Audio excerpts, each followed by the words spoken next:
북극성, 그놈의 키스신, 할 말이 없습니다. 안녕하세요. 오늘은 한국 영화와 드라마 속에서 반복되는 흥미로운 현상을 이야기해 보겠습니다. 바로 망하는 대작입니다. 대작이라는 말 참 멋지죠. 수백억 원의 제작비, 이름만 들어도 알만한 배우들, 거대한 세트와 화려한 CG. 그런데 이상하게도 이런 작품들이 오히려 관객에게 외면받는 경우가 많습니다. 굳이 이 계열의 시조격인 성냥팔이 소녀의 재림을 언급할 필요는 없겠죠. 올해 여름에 개봉한 전지적 독자 시점은 제작비만 무려 300억 원 이상, 손익분기점은 관객 600만 명이었습니다. 하지만 100만 명조차 넘지 못했습니다. 이 영화의 실패는 예견되어 있었습니다. 단 한 번만이라도 원작 웹소설이나 웹툰을 본 사람이라면 이 작품은 영화화가 안 되는 작품이구나 알았을 겁니다. 리얼라이즈 픽처스와 김병우 감독님만 모르셨을 뿐이죠. 드라마 쪽에서는 별들에게 물어봐가 있습니다. 제작비 500억 원, 시청률은 1에서 2%대, 우주라는 배경은 거대했지만 관계와 감정의 드라마는 부족했고 서사는 열악했죠. 달을 마치 동네 편의점 가듯 쉽게 가는 장면은 참으로 말문이 막힐 지경이었습니다. 그렇다면 제작비 700억 원에 박찬욱의 파트너 정석영 작가가 대본을 쓰고 전지현, 강동원, 이미숙, 오정세가 총출동한 북극성은 어땠을까요? 사실 대작 영화나 드라마가 망하는 경우는 많습니다. 대부분 영화나 드라마가 아니라 대작의 방점을 찍는 경우가 그랬죠. 그리고 망작들에는 공통점이 있습니다. 첫째, 개연성이 약하다. 한국에서 전쟁이 일어날까? 이 질문에 대한 대답은 외국인과 한국인이 다를 겁니다. 뉴스로만 한국 사정을 접하는 외국인들에게 한국은 전쟁 직전일 수 있습니다. 북쪽의 기괴한 독재 국가에서는 쉼없이 미사일을 만들고 핵무기를 개발합니다. 남쪽의 정치인들은 맨날 싸우느라 바쁘죠. 미군이 주둔하고 있기도 하고요. 일촉즉발의 상황으로 볼 수도 있습니다. 하지만 한국에 사는 한국인들은 전혀 그렇게 생각하지 않아요. 전쟁 안 일어나요. 절대로. 죽었다가 깨어나도. 한국 전쟁은 미국, 일본, 중국, 러시아까지 참전하는 세계 대전이 될 테고 이 땅에 누구도 공멸을 원하지 않으니까요.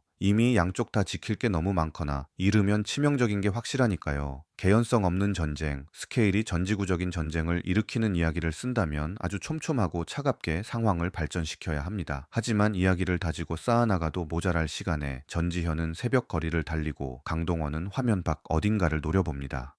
미국의 대응은 멍청하고 중국은 방관하고 한국은 모호한 구호만 외칠 뿐입니다.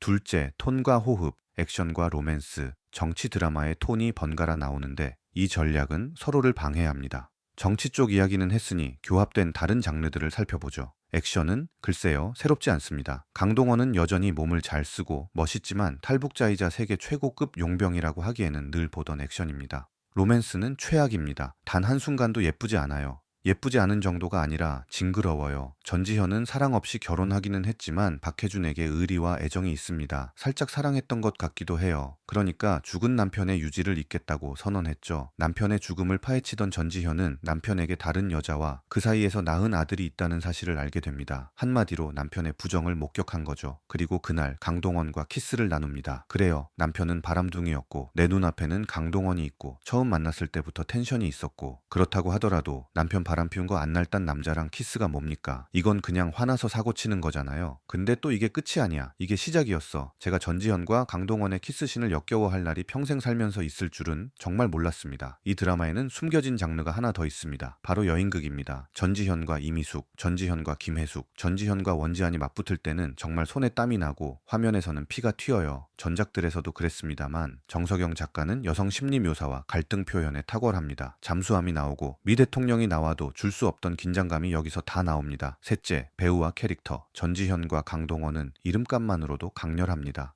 연기파 배우들도 다수 포진해 있죠. 이들 연기도 훌륭합니다. 특히 전지현은 어떤 장르, 어떤 규모의 영화나 드라마도 혼자 끌고 갈 수 있는 힘이 있습니다. 몇십 년째 변하지 않고 더 강해져요. 지리산 같은 괴작에서도 이 부분은 두드려졌습니다. 미국 배우들의 연기는 정말 좋았습니다. 미드나 미국 영화를 보고 있는 줄 알았어요. 존조뿐만 아니라 미국 정치인들도 얼굴이 익숙한 배우가 나와서 안정적인 연기를 보여줬습니다. 거의 한국 드라마 최초로요. 넷째, 마케팅과 본편의 괴리. 북극성은 한국 드라마의 역대급 대작이라는 홍보를 하며 시작했습니다. 여기서 알아챘어야 했습니다. 이 드라마도 결국 강조하는 건 대작이구나. 드라마는 아니구나. 결국 볼거리에 치중하다가 이야기는 저 먼 나라로 가겠구나. 우리가 영화가 아닌 드라마를 보는 이유가 뭘까요? 소설이 아닌 드라마를 택한 이유는요? 2시간 반짜리 영화는 고도로 계산된 서사나 단계적이면서도 깊은 감정의 변화 같은 것이 요구되지 않습니다. 연결된 감정을 임팩트 있는 에피소드로 보여주면 되죠. 소설은 정보량이 많습니다. 각 인물의 내면 심리와 행동의 동기들이 충분히 설명되고 독자는 몰입한 상태에서 상상력을 더해 이야기를 스토리를 완성해 나갑니다. 드라마는 감정선이 다른 무엇보다 중요합니다. 이 감정을 갖게 된 이유와 그 전 이유와 그 전전 이유들이 차곡차곡 쌓여야 합니다. 그러라고 우리는 12시간에서 16시간을 들여서 드라마를 보는 거예요. 전지현이 어슴푸레한 거리를 달리고 머리가 헝클어지고 흰 옷에 피가 묻는 것을 보려고 드라마를 보는 것이 아닙니다.